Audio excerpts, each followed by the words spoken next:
प्यारे बच्चों, हमारा बीच में एक टॉपिक छूट गया था। अब एक बच्चे ने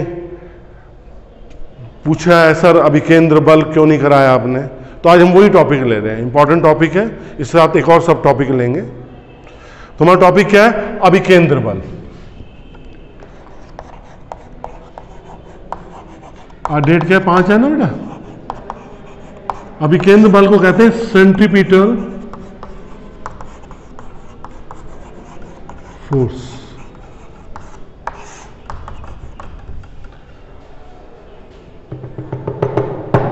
बच्चों, हमने जब आपसे एक टॉपिक समझाया था अभिकेंद्र त्वरण, इंपॉर्टेंट टॉपिक में सबसे पहली वीडियो डाली थी। क्या होता है अभिकेंद्र त्वरण? जब कोई वस्तु वृत्ताकार पथ पर घूमती है तो उसकी चाल नियत होती है, परंतु दिशा लगातार बदलती है। वेग क्या होता है? चाल प्लस दिशा। इसका मतलब वेग में परिवर्तन हो रहा है। वेग परिवर्तन की दर क्या कहलाती है? त्वरण। ये त्वरण किसकी ओर काम करता है? केंद्र की ओर काम करता है, इसलिए इसे अभिकेंद्र बल कहते हैं, अभिकेंद्र त्वरण। पर हम जानते हैं कोई भी त्वरण बिना बल के उत्पन्न हो ही नहीं सकता। कोई भी त्वरण बिना बल के उत्पन्न हो ही नहीं सकता। तो उस बल को क्या कहते हैं? अभिकेंद्र बल। क्या कहते हैं? अभिकेंद्र बल। वह बल जिसके कारण वस्तुएं वृत्ताकार पथ पे घूमती हैं, किसी बिंदु को केंद्र मान के उसके चारों ओर वृत्ताकार पथ पे घूमती हैं, क्या वह बल क्या कहलाता है? अभिकेंद्र बल। ये किसकी ओर कार्य करता है? हमेशा केंद्र की ओर कार्य करता है। किसकी ओर कार्य करता है बच्चों? केंद्र की ओर कार्य। देखो, ये हमारी एक वस्तु है, ये वस्तु वृत्ताकार पथ पे घूम रही है।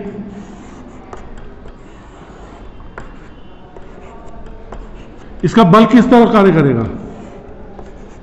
अभिकेंद्र बल केंद्र की ओर। किसकी ओर कार्य करेगा बेटे? केंद्र की ओर कार्य करेगा।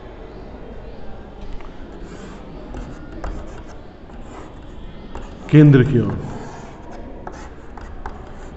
केंद्र की ओर। तो इसका मतलब, मोटा मोटा कहने का मतलब है, अभिकेंद्र त्वरण एक बल से उत्पन्न होता है। उस बल को क्या कहते हैं? अभिकेंद्र बल कहते हैं। जिस तरह अभिकेंद्र त्वरण केंद्र की ओर कार्य करता है, अभिकेंद्र बल भी किसकी ओर कार्य करता है?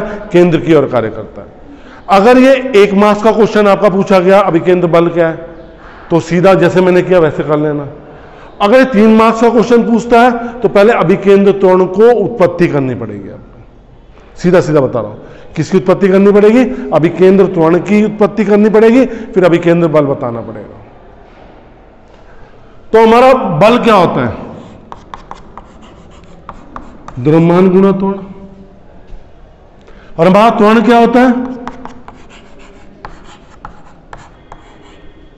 एक सूत्र तो ये आ गया हमारा m। एक सूत्र होता है r ओमेगा स्क्वायर, आपको याद आया? दूसरा सूत्र ये आ गया। आप जानते हैं पृथ्वी सूर्य के चारों ओर चक्कर लगा रही है। किस में लगा रही है? दीर्घवृत्ताकार पथ में। तो उसे घूमने के लिए अभिकेंद्र बल चाहिए होता है। तो अभिकेंद्र बल उसे कहां से मिलता है? गुरुत्वाकर्षण बल से। तो वह बल जो वृत्ताकार पथ पे घूमने के लिए क्या है? जरूरी है, वो कौन सा बल है? अभिकेंद्र बल। ठीक है बेटा? तो इसका सूत्र ये आ गया। अब हम एक और इंपॉर्टेंट टॉपिक डिस्कस करेंगे, साइकिल सवार का मोड़ पर मुड़ना। साइकिल सवार का मोड़ पर मुड़ना। साइकिल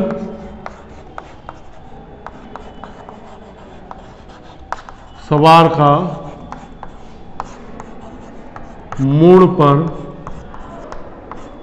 मुड़ना।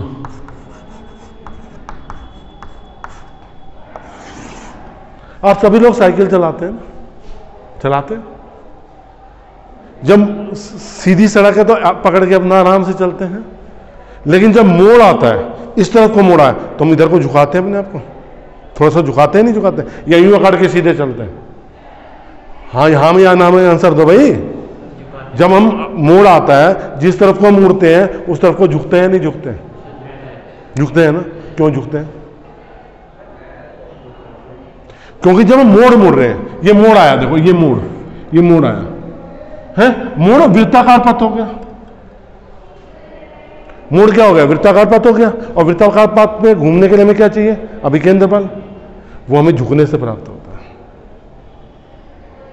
देखो बच्चों, ड्राइंग तो मेरी बहुत अच्छी है, आपको भी अच्छी लगेगी मेरी ड्राइंग, तो इसे ज्यादा हंसना मत बस। देखो हमने एक साइकिल सवार को ले रहे हैं, ये टायर है। अब साइकिल बनाने लगेंगे तो बहुत टाइम लग जाएगा हमारे पास। हम तो टायर पे साइकिल सवार को बिठा देते हैं, ना हैंडल दिखाएंगे ना कुछ दिखाएंगे। साइकिल सवार बैठा हुआ है,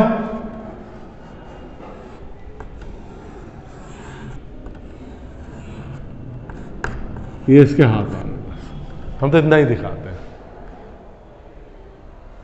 अब ये साइकिल सवार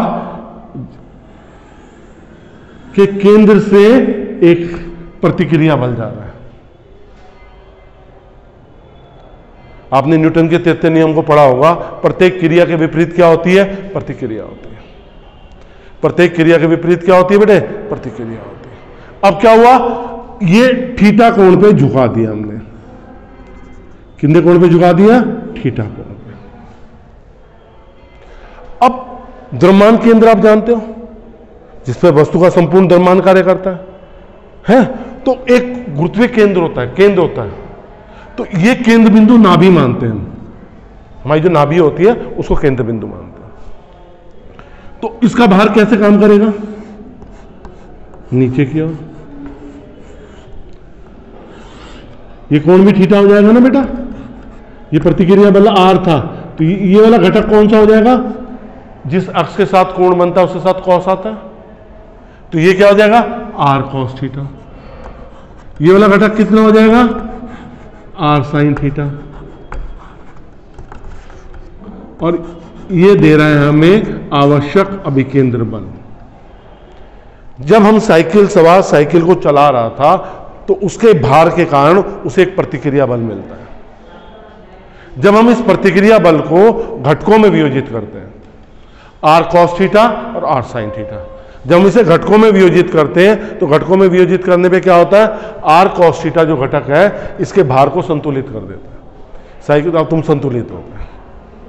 अब आप क्या हो गए? संतुलित हो गए। ठीक है, आर कॉस थीटा ने किसको संतुलित कर दिया? भार को संतुलित कर दिया। लेकिन आर साइन थीटा उसे क्या प्रोवाइड करता है? आर साइन थीटा उसे प्रोवाइड करता है आवश्यक अभिकेंद्र बल।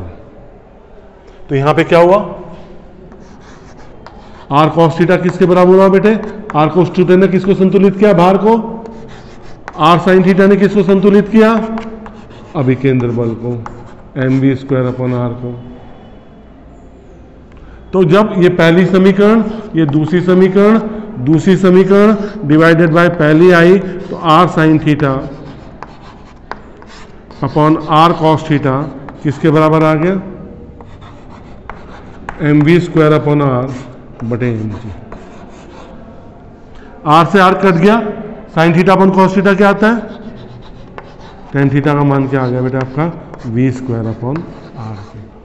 तो साइकिल सवार अपने को इसलिए झुका लेता है। एक चीज और बताता हूं मैं इसी डेरिवेशन में महाराज जी। कभी आप तो हम तो उत्तराखंड में रहते हैं, हम तो पहाड़ों पे जाते भी हैं। पहाड़ी सड़कें जो होती है ना, जब मोड़ होता है तो एक तरफ ढलाव होता है। देखा आपने? जब भी मोड़ होता है एक तरफ ढलाव होता है, इस तरह से। क्यों ढलाव होता है? देख बेटा, ये 4 पहियों पे गाड़ी चल रही है। 2 पहिए वाला साइकिल सवार या मोटरसाइकिल वाला या स्कूटी वाला अपने आप को थोड़ा झुका लेगा, अपनी किसको कर लेगा? अपने भार को संतुलित कर लेगा। ठीक है, क्योंकि एक होता है द्रव्यमान केंद्र, एक होता है गुरुत्व केंद्र। द्रव्यमान केंद्र पे संपूर्ण द्रव्यमान कार्य करता है और गुरुत्व केंद्र पे वस्तु का संपूर्ण भार कार्य करता है। क्या करता है? भार कार्य करता है। लेकिन जब ये कार 4 पहिए वाली गाड़ी है, 6 पहिए या ट्रॉले जो भी है, जब मोड़ पे मुड़ेंगे तो ये यूं उठ जाएंगे, सीधा ना रह के ये क्या होंगे? यूं उठ जाएंगे। इनके 2 पहिए हवा में आ जाएंगे, इनका द्रव्यमान केंद्र या गुरुत्व केंद्र नीचे की ओर विस्थापित हो जाएगा और गाड़ी क्या हो जाएगी? पलट जाएगी। जो अभिकेंद्र बल चाहिए वो किससे मिलेगा? आवश्यक अभिकेंद्र बल टायर और सड़क के बीच घर्षण बल से। किसके बीच में? टायर और सड़क के बीच घर्षण बल से मिलेगा ना। लेकिन अब यहां पे क्या होगा? जब ढलाव ही नहीं होगा तो उसे क्या नहीं मिलेगा? जब ढलाव नहीं होगा तो क्या नहीं मिलेगा? आवश्यक अभिकेंद्र बल नहीं मिलेगा। जब मिलेगा नहीं तो क्या होगी? गाड़ी लुढ़क जाएगी। तो इसलिए आपने देखा होगा, इसका डेरिवेशन यही है, मैं डायग्राम बना रहा हूं बस, ये देखो, इसे कहते हैं स्लोप प्रोवाइड करना। क्या करना? Slope, theta. ये हमारी कार है, प्रतिक्रिया बल कैसे काम करेगा कार पे? इस कार के लंबवत, ठीक है, कोई दिक्कत तो नहीं है। अब ये कोण थीटा है, ये कोण भी थीटा हो जाएगा। ये क्या हो जाएगा घटक? R cos theta. यहां पे घटक क्या हो जाएगा? आर साइन थीटा, ठीक है। और इसका भार कैसे काम कर रहा है? नीचे की ओर, mg। और आर साइन थीटा इसे क्या प्रोवाइड करेगा? आवश्यक अभिकेंद्र बल। दोनों का डेरिवेशन सेम है, इसलिए बार बार ना करके मैं एक ही बार में समझा रहा हूं। ये हमारी कार है, कार पे प्रतिक्रिया बल कार के लंबवत कार्य करेगा। जैसे मानिए ये कार है, ये कार है, ठीक है। ये कार ऐसे है तो ऐसे काम कर रहा है, दिखाई दे रहा है? अब कार ऐसे होगी तो प्रतिक्रिया बल ऐसे काम करेगा। देखो मेरा हाथ तो नजर नहीं आने दे रहा है, ऐसे काम करेगा। तो इसे घटकों में वियोजित कर लिया, आर कॉस थीटा और आर साइन थीटा में, ठीक है। तो इसने क्या दिया आपको? आर कॉस थीटा ने क्या किया? वस्तु के भार को संतुलित कर दिया, कार के भार को संतुलित कर दिया। और आर साइन थीटा ने क्या दे दिया आपको? आवश्यक अभिकेंद्र बल। और डेरिवेशन ऐसे होगा। आपने एक चीज नोटिस करी होगी, जब बरसात वगैरह में चलते, बारिश हो रखी है तो हम फिसलते ज्यादा है। गाड़ी की ब्रेक मारते हैं तो मारते गाड़ी वहां पे, गाड़ी जाती कहीं और है। क्यों? पानी आ गया सड़क और टायर के बीच में, उसने किस बल को कम कर दिया? घर्षण बल को कम कर दिया। हमें जो आवश्यक अभिकेंद्र बल किससे मिल रहा था? घर्षण बल से। तो इसलिए आपके पहाड़ों पर एक स्पीड लिमिट बताई जाती है। वो क्या होता है? अभिकेंद्र बल का मान किसके बराबर होता है?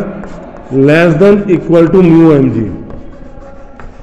अगर आपको सेफ पासिंग करनी है, अगर साइकिल सवार को सेफ पासिंग करनी है, सेफली जाना है, किसको? मोड़ को सेफली पार करना है, तो उसका अभिकेंद्र बल घर्षण बल के मान से क्या होना चाहिए? कम होना चाहिए।